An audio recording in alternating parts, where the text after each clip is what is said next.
Hello everyone, my name is Jacob, here today to talk to you about self-control. Self-control is choosing to do what you should, even when you don't want to.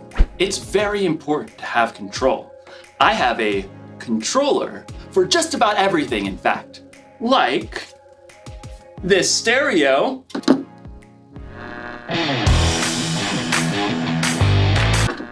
Thanks, stereo. Or this fan. I've even got a remote for my blender. And of course, everyone's favorite remote control, the TV remote. Whoa, where is the TV remote?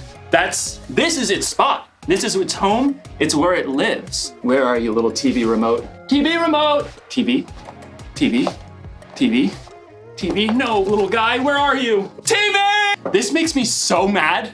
I bought the remote caddy so that I could house my remotes. And when someone takes the remotes away and doesn't put it back, I get real angry. I ask you, why have a remote caddy if you're not gonna caddy the remotes?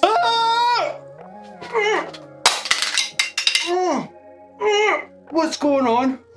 Oh, I think I'm paused. Okay, maybe this is for the best. I was really losing my temper there. Okay, I feel better. You can unpause me now.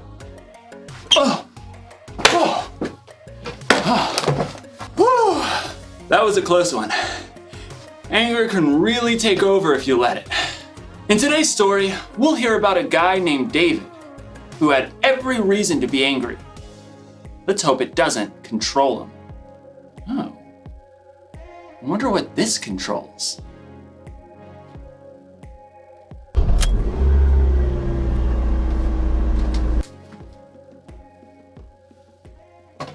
I don't even own a car. The Bible. It's 66 books of history, stories, letters, and poetry that fit together to form God's one big story. The epic adventure of how He created us and loves us so much that He made a way to rescue us. As we travel through the Bible, from Genesis to Revelation, we discover people who met God and found their lives changed forever. Now, for an amazing story. Inspired by the book of 1 Samuel, chapter 24.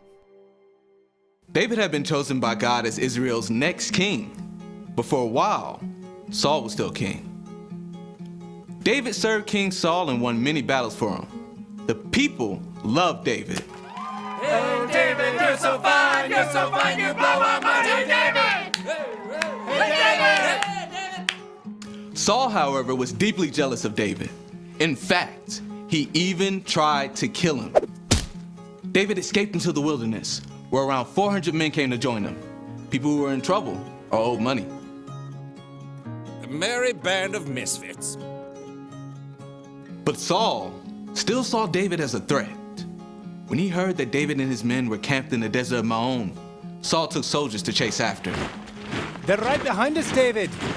Quick, we'll head around the mountain. Just as Saul and his men were closing in on David, Saul received word that the Philistines were attacking Israel. Oh, phooey. Saul was forced to stop the chase and deal with the Philistines. David and his men could breathe a sigh of relief. There's a safe place near En-Gedi. Maybe Saul will finally leave us alone if we hide out there. But as soon as Saul had dealt with the Philistines, a messenger brought news. David is in the desert of En-Gedi. Aha! We've got him this time. Gather 3,000 of the best soldiers from all of Israel. But, Your Majesty, David only has 400 men. 3,000, and not one less. Saul set out once more, determined to wipe out his rival. I bet that pipsqueak is hiding out near the rocky cliffs of the Wild Goats. Well, that seems oddly specific. Yeah, he used to herd sheep.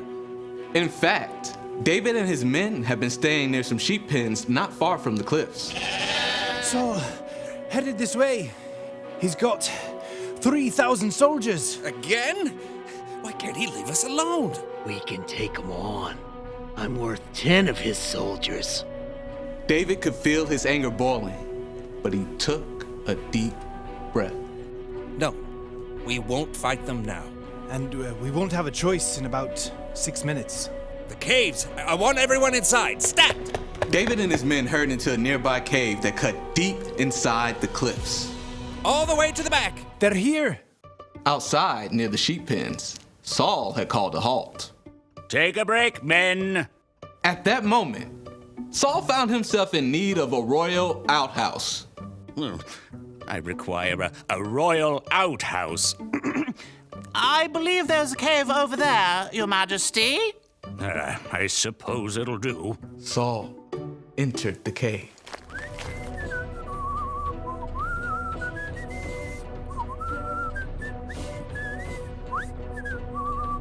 Far back in the cave, David and his men froze. Through the gloom, David could see the man who had tried to kill him and was now forcing him to live on the run. What if he finds us? I don't believe we're Saul's #1 priority at the moment. He's alone. This is your chance. God's handed your enemy over. Don't let this chance just trickle away. David's anger burned red hot as he crept up behind Saul, sword at the ready. But then, he forced himself to stop. Instead of attacking Saul, David sliced off a corner off the king's long royal robe.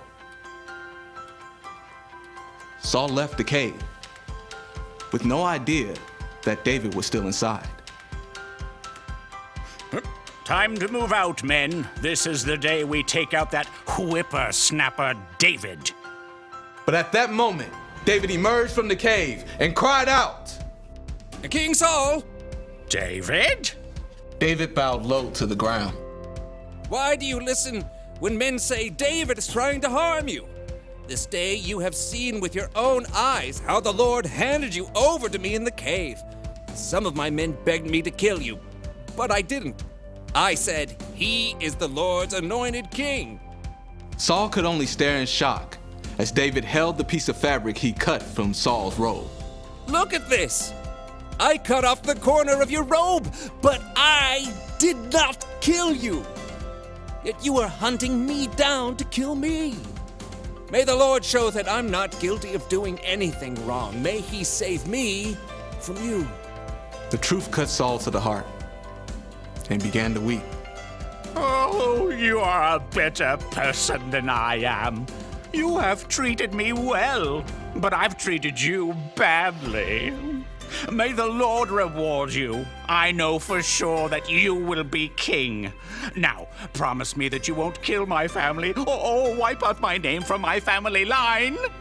David looked his enemy straight in the eye. I promise. Then Saul and his men returned home, and David and his band of misfits returned to their usual hiding place.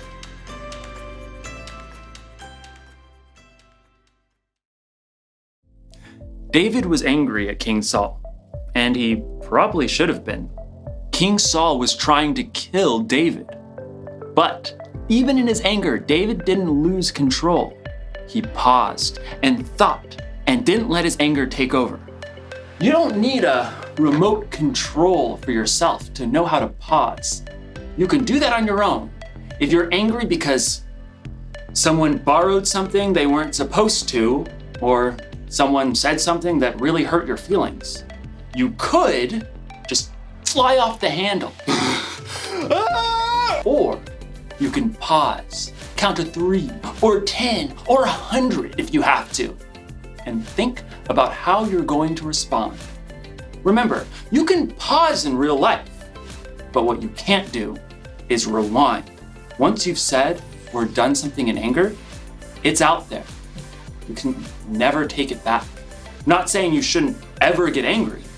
In fact, Jesus himself got angry, but he had good reasons to get angry. And so do we sometimes. It's like when you or someone you know is being treated unfairly. That's a good reason to get angry. Losing a remote? Probably not the best reason to get angry, but good anger or bad, it's still wise to keep control of your anger instead of letting it control you. That's the one thing to remember today. Don't be controlled by your anger. Count to 10 and keep your cool. Music!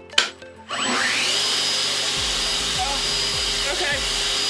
Music! Oh, that's the...